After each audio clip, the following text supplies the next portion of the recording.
ناظرین اکرام، ہمارا آج کا موضوع معاشرے کا ایک سلگتا ہوا اور بہت اہم موضوع ہے۔ ناظرین اکرام، آج کل سوشل میڈیا کا دور ہے۔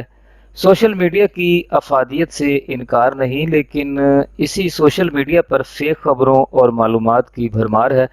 سوشل میڈیا نے ہر ایرے گہرے نتھو خیرے کو صحافی، مفتی، عالم دین اور پیر بنا دیا ہے۔ آج ہمارا رشتہ کتاب و سنت سے ٹوٹ چکا ہے۔ آج کا نوجوان کسی مستند عالم دین کی بجائے گوگل پر یقین کرتا ہے۔ آج ہم ہر موضوع پر گوگل سرچ پر انحصار کرتے ہیں اور گوگل پر تمام دینی معلومات درست نہیں ملتی۔ اسی طرح یوٹیوب، فیس بک، ٹک ٹاک پر وظائف چینلز کی بھرمار ہے۔ آج کل چونکہ پریشانیوں اور مصائب کا دورہ ہے، اسی لیے یہ یوٹیوبرز ایسے اٹریکٹیو تھم نیلز کے ذریعے عوام الناس کو اپنے وظائف کی جانب راغب کر رہے ہیں کہ استغفر اللہ، بعض مرتبہ تو خدائی دعوت تک کر بیٹھتے ہیں۔ مثلا ان چند تھم نیلز کو ملاحظہ کریں کہ جناب آپ رات کو یہ وظیفہ کر کے سوئیں اور صبح آپ کے تکیے کے نیچے دولت ہی دولت۔ آپ یہ وظیفہ اس طرح کر لیں تو فرشتے آسمان پھاڑ کر آپ پر دولت کی بارش کر دیں گے، اور اس طرح کے بے شمار تھم نیلز آپ کو ملیں گے۔ یہ یوٹیوبرز ایک کام اور کر رہے ہیں، اپنے تھم نیلز کو مستند بنانے کے لیے امیر دعوت اسلامی پیر مولانا الیاس قادری، پیر رضا ثاقب مصطفی اور دیگر علماء اہل سنت کی تصاویر بھی لگا دیتے ہیں تاکہ لوگوں کو یہ معلوم ہو کہ یہ وظیفہ ان مستند شخصیات کا بتایا ہوا ہے، حالانکہ ان علماء اہل سنت کا ان سے کوئی واسطہ نہیں ہوتا۔ اور ایک شخص جو حکیم بھی ہے، وہ تو باقاعدہ شیخ الوظائف کا خود ساختہ لقب اختیار کر چکا ہے اور لوگ اس کے دام میں آسانی سے پھنس رہے ہیں۔ اس شخص کا کام اپنا میگزین اور دوائیں بیچنا ہے، اور ایک زمانہ اس کا گرویدہ ہو رہا ہے، اور یہ ایک بد عقیدہ شخص ہے۔ اس طرح کی سینکڑوں مثالیں موجود ہیں۔ جس طرح کسی مستند معالج کی بجائے ہم سیلف میڈیکیشن کرتے ہیں تو اس کا نقصان ہوتا ہے، اسی طرح ان نام نہاد لوگوں کے بتائے ہوئے وظائف سے نقصان کا اندیشہ زیادہ ہوتا ہے۔ یہ ہمارے ایمان کے ڈاکو ہیں، ان سے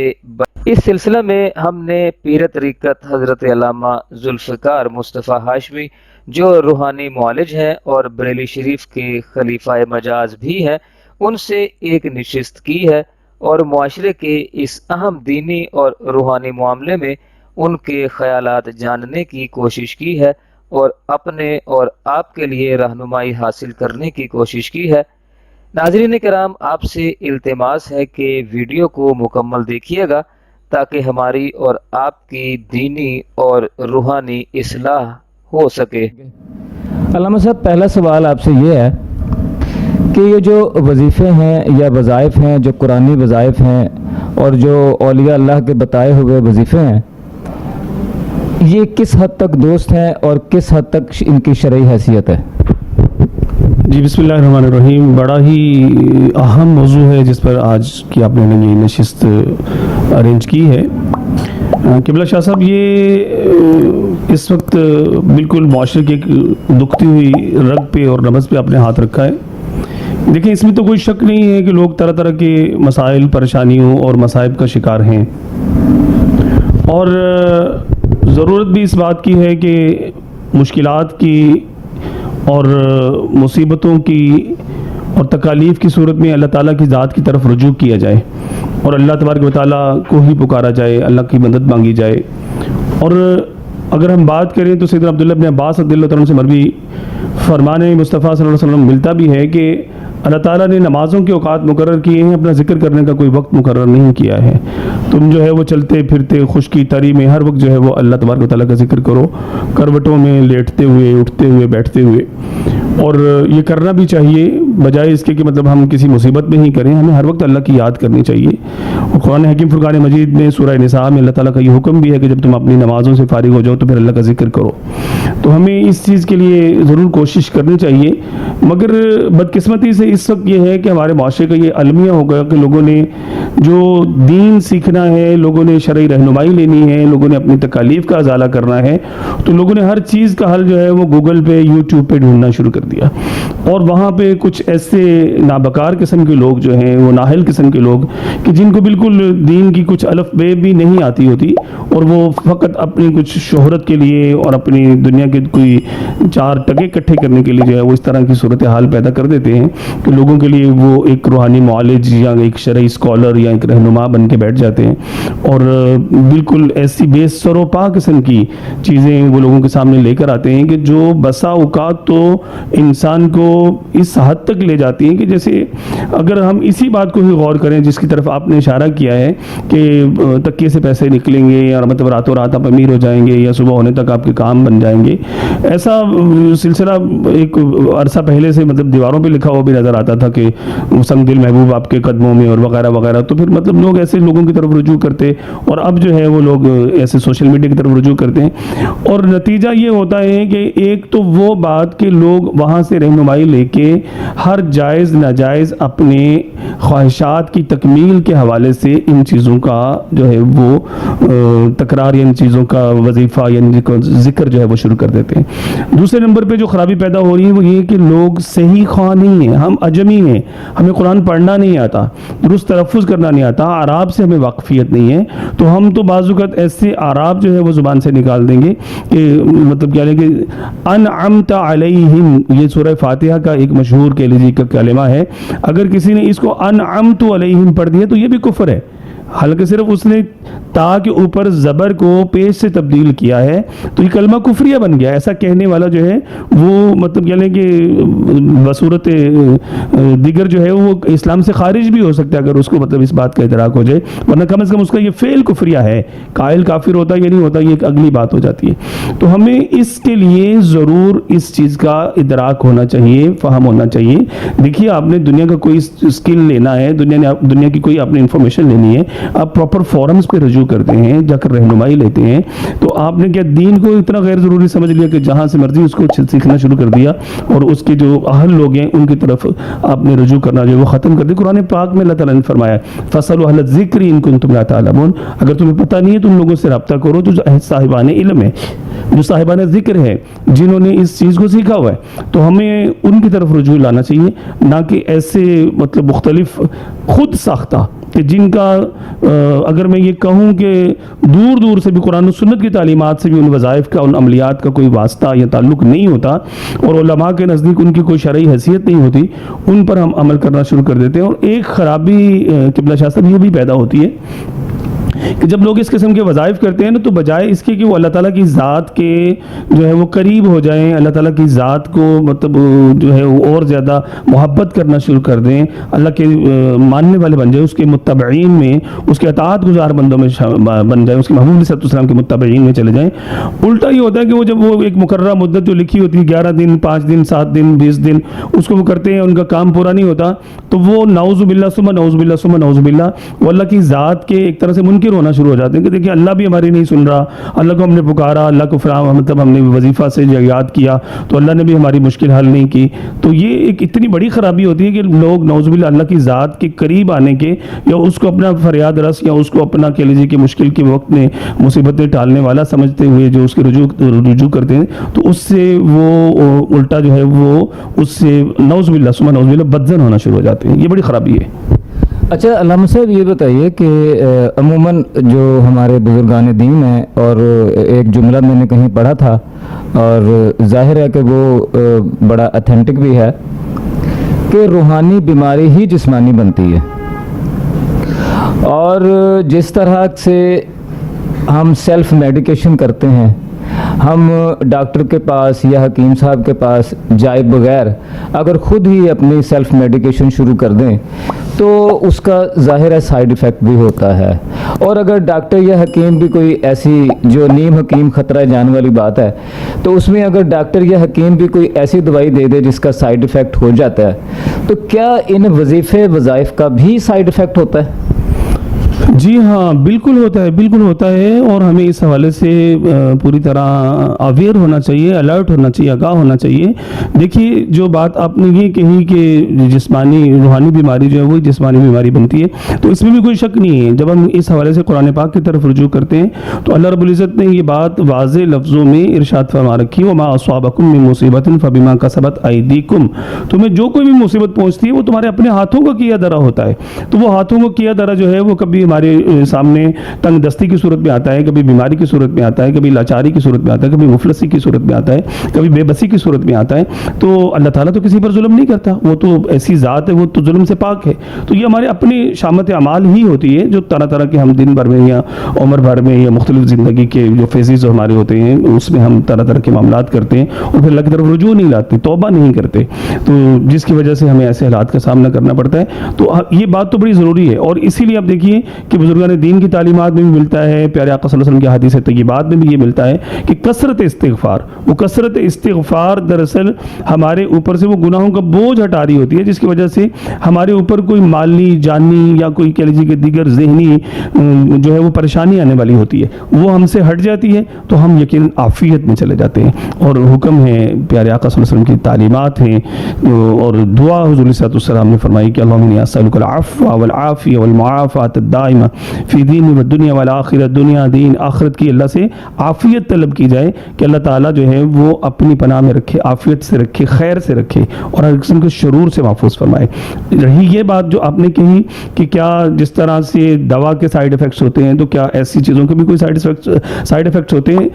قبلہ شاہ صاحب ہونے نہیں چاہیے، لیکن اس صورت میں ہوں گے کہ جیسے میں نے پہلے بھی اشارہ دیا ہے کہ جب آپ درست نہیں پڑھیں گے، جیسے اب ایک لفظ ہے یا بدوح،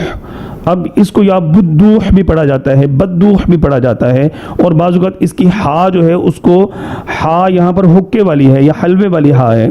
جی اس کو دو چشمی ہاتھی والی ہا جو ہے اس سے پڑھ دیا جاتا ہے۔ تو اس کے اتنے غلط معنی جو ہے وہ بعض صورتوں میں بن جاتے ہیں کہ علماء نے لکھا ہے کہ اگر اس کے درست لفظ سے اس کو نہ پڑھا اور اس کو ایک وظیفے کے طور پہ اپنی عادت بنایا آپ نے، تو یہاں تک ہے کہ آپ کا گھر برباد ہو سکتا ہے، گھر میں آگ لگ سکتی ہے، مطلب جس کو دوسرے لفظوں میں ہم اپنے آسان ہو خانہ ہی خراب ہو جائے گا۔ تو اب وہ غلط آپ نے خود پڑھا۔ آپ کو میں ایک بات یہاں پر بتانا چاہوں گا کہ میرے پاس ایک خاتون آئی تو وہ کہنے لگی کہ میری کو توبہ کی معافی کی صورت ہو سکتی ہے۔ میں نے کہا جی اماں جی بتائیں کیا مسئلہ کیا ہے؟ آپ وہ ان کا بیٹا ساتھ تھا، انہوں نے کہا بیٹے کو کہ اس کو باہر بھیج دیتے ہیں، تو میں آپ کو میں نے کہا جی ضرور بتائیے۔ مطلب اس کو میں نے باہر بھیج دیا، شیشہ میرے آفس میں مطلب ہے گلاس لگا ہوا، وہ سامنے کھڑا دیکھ رہا تھا، آواز اس تک نہیں جا رہی تھی۔ تو ان سے میں نے پوچھا ہاں جی بتائیے، انہوں نے بتایا جی میں نے فلاں فلاں وظیفہ پڑھا ہے اور فلاں مطلب صورت پڑھی ہے، میں وہ یہاں نہیں کوٹ کروں گا۔ تو انہوں نے بتایا کہ جی میں نے فلاں گھر کی بربادی کے لیے پڑھا اور وہ لوگ ہمارے اوپر کچھ ایسا معاملہ، مطلب لوگ ایسی بھی چیزیں دیکھیں حاسدین اور مطلب کہہ لیجیے کہ رنجشیں اور ایک دوسرے کے آپس میں قدورتیں اور بغض، یہ وہ حقیقتیں ہیں جن کو ہم ٹال نہیں سکتے یا ان کو اگنور نہیں کر سکتے۔ لوگ ایسے بھی وظائف ڈھونڈ رہے ہوتے ہیں کہ کسی دوسرے کا کھانا خراب کرنے کے لیے۔ تو انہوں نے بتایا کہ میں نے وہ پڑھا اور وہ اتنا مؤثر ہوا کہ ان کے 2-3 افراد مر گئے، ان کا گھر بک گیا، ان کے کاروبار ختم ہو گئے، ان کی بیٹیوں کی آج تک شادی نہیں ہوئی، کسی بیٹے کی شادی نہیں ہوئی، 1-2 کی شادی ہوئی بھی تو ان کے ہاں اولادیں نہیں ہوئی، نعوذ باللہ ثم نعوذ باللہ استغفر اللہ۔ مطلب یہاں تک اب وہ ان کا ضمیر ان کو ملامت کر رہا ہے کیونکہ وہ اس وقت بستر مرگ پہ ہیں، مطلب کہہ لیجیے کہ بالکل عمر کے آخری حصے میں ہیں۔ تو اب وہ چاہتی ہیں کہ میں اس کا مداوع کروں، تو اب مداوع کیسے ہوگا کہ کسی کو اتنا زیادہ اپنے اذیت و تکلیف میں مبتلا کر دیا۔ تو یہاں پہ یہ بھی بڑی ایک مصیبت ہے کہ لوگ جو ہے وہ اپنی مطلب بغض و عناد کی، کینہ کی اور حسد کی آگ کو بجھانے کے لیے کسی دوسرے کا کھانا خراب کرنے کے لیے جو ہے وہ نکل پڑتے ہیں، حالانکہ یہ پتہ نہیں ہوتا کہ اس کے بدلے میں شاید وہ دنیا کی چند لمحوں کی یا چند دنوں کی کوئی راحت یا اپنے دل کی تسکین کا تو سامان کر لیں، لیکن قبر و آخرت کی ہمیشہ کی آگ اور بربادی جو ہے وہ ان کا مقدر بن جاتی ہے۔ اچھا، ایز اے اسلامی اسکالر اور ایز اے روحانی معالج، تو آپ اس سلسلے میں کیا کوئی ایسی سجیشن دیں گے عوام الناس کو کہ وہ جو ہے ان سے ایک تو نجات حاصل کریں، یہ جو یوٹیوبرز ہیں یا دوسرے ہیں؟ کیونکہ اکثر تو دیکھیں بات یہ ہے کہ اس نے تو لکھ دیا کہ آپ صبح رات کو وظیفہ کریں اور صبح تکیے کے نیچے سے پیسے نکل آئیں گے، تو اس کو تو پیسے مل گئے، اس کے تو ملینز میں فالورز ہوئے، اس کو تو پیسے مل گئے ہیں جی۔ تو باقی بہرحال ایز اے اسلامی اسکالر آپ کیا سجیشن کرنا چاہیں گے؟ میں تو قبلہ شاہ صاحب، میرے پاس اکثر و بیشتر لوگ آتے رہتے ہیں رہنمائی لینے کے لیے، اپنے مسائل لے کر آتے رہتے ہیں، اور ایک عرصہ گزر گیا، مطلب کہ یہ دہائیاں گزر گئی اس بات کو. تو میں تو الحمدللہ یہ کہ لوگوں کو یہی جو ہے وہ تجویز دیتا ہوں جو پیارے آقا صلی اللہ علیہ وسلم کی سیرت طیبہ ہے، جو حضور صلی اللہ علیہ وسلم کی 63 برس کی زندگی، میں نہیں کہتا 23 برس کی، اظہار نبوت کے بعد کی نہیں، بلکہ ہمارے لیے پوری زندگی حضور صلی اللہ علیہ وسلم کا بچپن، لڑکپن، جوانی، آپ کی پوری حیات طیبہ ہمارے لیے بہترین نمونہ ہے. اور وہاں پر حضور صلی اللہ علیہ وسلم کی 63 برس کی زندگی میں ہی ساری کی ساری خیر موجود ہے. اپنا رخ ذات مصطفیٰ صلی اللہ علیہ وسلم کی طرف کر لیجئے، بارگاہ مصطفیٰ صلی اللہ علیہ وسلم میں اپنی پریشانیاں، اپنی مصیبتیں، اپنے مسائل جب آپ لے کر پہنچیں گے تو سیرت کے جو منور اور روشن گوشے ہیں وہاں سے آپ کو ایسی نورانی کرنیں ملیں گی کہ آپ کا دل، آپ کا ماحول، آپ کا گھر، آپ کا کاروبار، آپ کی معاشرت، آپ کی معاش، آپ کی زندگی، آپ کی قبر، آپ کی آخرت، ہر چیز جو ہے وہ چمکتی چلی جائے گی، اور ایسی روشن و منور ہوگی، سدا کا سکون ملے گا، وقتی عارضی سکون نہیں ملے. اور پھر مطلب پیارے آقا صلی اللہ علیہ وسلم نے امت کی کامل و مکمل رہنمائی فرمائی ہے. آپ علیہ السلام کی بارگاہ سے ہمیں ملنے والی صبح و شام کی دعائیں، جو اذکار ہیں، حضور صلی اللہ علیہ وسلم نے صبح کیا پڑھا اور شام میں کیا پڑھا، بستر پہ بیٹھ کے کیا پڑھا، کھانا کھاتے وقت کیا پڑھا، کھانے سے پہلے کیا پڑھا، کھانا کھا کے کیا پڑھا، حضور صلی اللہ علیہ وسلم بیت الخلاء میں جاتے کیا پڑھتے، بیت الخلاء سے نکلتے کیا پڑھتے،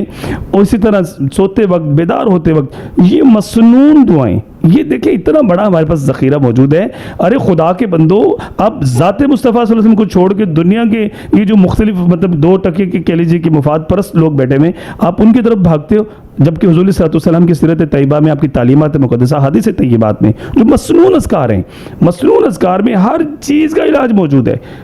آپ سب سے پہلے تو جو ہے وہ یہ سمجھے کہ صبح میں پڑھنا کیا ہوتا ہے اور شام میں پڑھنا کیا ہوتا ہے. علماء کرام نے بالخصوص سیدی اعلی حضرت امام اہل سنت الشاہ امام احمد رضا خان فاضل بریلوی رحمۃ اللہ تعالی علیہ کا ایک مرتب کردہ چھوٹا سا رسالہ ہے دعاؤں کا، الوظیفۃ الکریمہ. میں اپنے ناظرین سے یہ کہوں گا کہ ضرور اس کو حاصل کریں، اور اس کا لنک بھی آپ کو ہماری اس ویڈیو کے نیچے مل جائے گا. اس میں سب سے پہلے آپ یہ سیکھیں کہ صبح کیا ہوتی ہے. تو صبح کے لیے فرمایا کہ آدھی رات ڈھلے سے لے کے سورج کی کرن چمکنے تک یہ صبح ہے. ہمارے یہاں صبح یہ ہے کہ سورج نکل آیا تو صبح ہو گیا، نہیں، یہ صبح نہیں. اور اس کے بعد شام کے لیے یہ ہے کہ اس میں یوں جیسے ہی دوپہر ڈھلے گی اور سورج ڈوبنے تک، جب اس کی آخری کرن ڈوب جائے گی تو یہ شام ہے. ہم اس کو شام نہیں سمجھتے، اس کو ہم دن، اس کو ہم صبح نہیں سمجھتے. تو پھر ہمیں بہت سے ایسی بھی معاملات ہوتے ہیں کہ ہم صبح و شام کے کچھ اذکار پڑھ بھی رہے ہوتے ہیں لیکن ہمیں اس کا فائدہ نہیں مل رہا ہوتا. حضور صلی اللہ علیہ وسلم نے فرمایا کہ جو صبح میں اور شام میں اس کے مضمون اذکار اور دعائیں اور اللہ کا ذکر کرتا ہے، اللہ تعالیٰ کے فرشتے جو ہیں وہ اس کے محافظ بن جاتے ہیں، اس کے لیے حفاظت کا سامان ہو جاتا ہے. 3 دفعہ صبح بسم اللہ الذی لا یضر مع اسمہ شیء فی الارض ولا فی السماء وهو السمیع العلیم پڑھتا ہے. اسی طرح سے اعوذ بکلمات اللہ التامات من شر ما خلق ہے، یا بسم اللہ ما شاء اللہ لا یسوق الخیر الا اللہ ما شاء اللہ لا یصف السوء الا اللہ ما شاء اللہ ما کان من نعمت فمن اللہ ما شاء اللہ لا حول ولا قوة الا باللہ.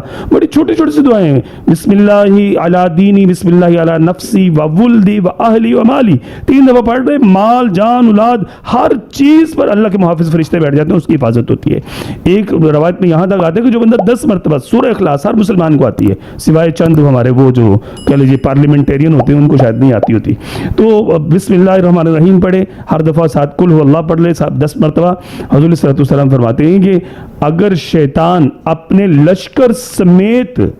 شاہ صاحب لشکر سمیت شیطان اس پر حملہ کرے تو پھر بھی اس سے کوئی گناہ کا کام سرزد نہ کروا سکے. سبحان اللہ. ارے یار اللہ کے بندو، یہ کیسی آسان چیزیں، ان سے فائدہ حاصل کرو. اولاد کو یہ سکھاؤ تاکہ وہ شیطان کے فتنوں کے اس دور میں جو ہے وہ مختلف شرور و فتن سے بچ جائیں. ان کو سکھاؤ، ان سے پڑھاؤ، خود پڑھو. طرح طرح کے جو حاسدین ہیں، طرح طرح کے مطلب معاندین ہیں، ان سے آپ کی حفاظت ہونا شروع ہو جائے گی. آپ امن میں چلے جائیں گے، سکون میں چلے جائیں گے. اللہ تعالیٰ کی رحمت آپ کو ڈھانپ گی، اس کے حصار میں آ جائیں گے. آپ کو کسی ایرا غیرہ رتھو خیرہ جو مطلب مختلف ڈبہ پھر چل رہے ہیں ان کی طرف کسی کی طرف رجوع کرنے کی ضرورت نہیں پڑے گی. وہ تو مطلب جو اللہ والے ہوتے ہیں، دیکھیں اللہ والے تو ہوتے ہیں ان کے پاس لوگ جاتے ہیں وہ ان کا دل بدل دیتے ہیں. ان کی دل پر نظر ہوتی ہے. ہمارے بڑوں کی بڑی بات ہے, رضا ثاقب مصطفی سے فرمایا کرتے ہیں آج بھی نظر تو اب بھی اللہ والوں کی ادھر ہی ہوتی ہے جو بنے ہوئے بیٹھے ہوئے, لیکن تھوڑا سا باہر لگی ہوئی تھوڑی جو جیب ہوتی ہے اس پر نظر ہوتی ہے. تو وہ آپ کے مطلب مال کو لوٹتے ہیں, طرح طرح کے آپ کو مطلب ایسے جھمیلوں میں اور چنگل میں پھنسا لیتے ہیں کہ ہمیشہ کے لیے آپ ان کے دام کے اسیر ہو کے رہ جاتے ہیں, اور نتیجتاً نہ دنیا بنتی ہے نہ آخرت بنتی ہے, اور مزید سے مزید مسائل میں مشکلات میں اور مصیبتوں میں گرتے چلے جاتے ہیں. اللہ اس کے رسول صلی اللہ علیہ وسلم کی نماز سب سے پہلے, سب سے بڑا دم, سب سے بڑا وظیفہ, سب سے بڑا تعویذ نماز ہے. اس کے بعد والدین کی خدمت ہے, پیارے آقا صلی اللہ علیہ وسلم کی سنتوں پر عمل کرنا ہے, حضور صلی اللہ علیہ وسلم کی بتائی ہوئی تعلیمات, بالخصوص صبح و شام کی دعائیں. میں یہ بار بار کہوں گا, سمجھ لیں میرے اس ایک کہے کو 1000 مرتبہ کہا سمجھیں کہ صبح و شام کی دعائیں, صبح کی صحیح تعریف کے ساتھ, شام کی صحیح تعریف کے ساتھ. ہمارے لنک میں نیچے ڈسکرپشن میں موجود ہے اس کا لنک, وہ الوظیفۃ الکریمہ جو ہے وہ ڈاؤن لوڈ کیجئے اور اس کو پڑھیے, اور پھر آپ دوسروں کو بتانے والے بن جائیں گے کہ اللہ نے میرے لیے خیر ہی خیر مقدر کر دی. ساری مصیبتیں, غم, علم, رنج اور دکھ اور تکلیف جو ہے انہوں نے اپنے ڈیرا اٹھا لیا, اور سکھ, چین, راحت, آرام میرا مقدر بنتا چلا گیا. اللہ تعالیٰ آپ سب کی مدد فرمائے, اور اس ویڈیو کو زیادہ سے زیادہ آپ شیئر بھی کیجئے, یہ ایک ثواب جاریہ ہے تاکہ دوسرے لوگوں تک بھی یہ خیر کا پیغام پہنچے. جی اچھا علامہ صاحب, درود شریف, اس کی افادیت, اس کے فضائل کے بارے میں بتائیے. اللہ اکبر. درود شریف کی تو فضیلت اتنی زیادہ ہے کہ بے شک مطلب کہ زندگیاں ختم ہوئیں اور قلم ٹوٹ گئے, تیرے اوصاف کا ایک باب بھی پورا نہ ہوا.